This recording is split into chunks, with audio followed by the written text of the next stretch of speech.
Apsveicam ar 4. vietu kopvērtējumā, bet jautājums, kas notika pēdējā ātrumposmā? Kāpēc tik daudz laika zaudējāt konkurentiem?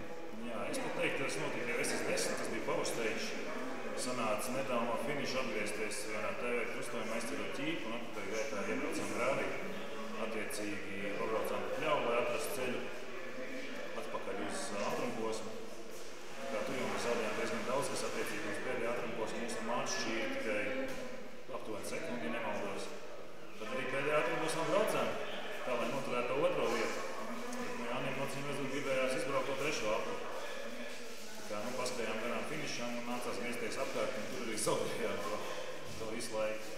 Tad faktiski tomēr bijāt noskaņojušies uz to 2. vietu kopvērtējumā un varējāt reāli izcīnīt. Jā, protams, jo būtībā jau pēc dienas pirmiem 3 stopiem sapratām, ka mums ir jācīnās par 2. vietu un mēģinājām viņu noturēt. Kas visvairāk ir palicis atmiņā no šī rallija Kurzeme?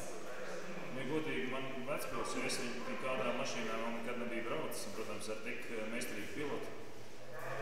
Vislabāk man vispār patīk Krogzemju ātrumposms personīgi.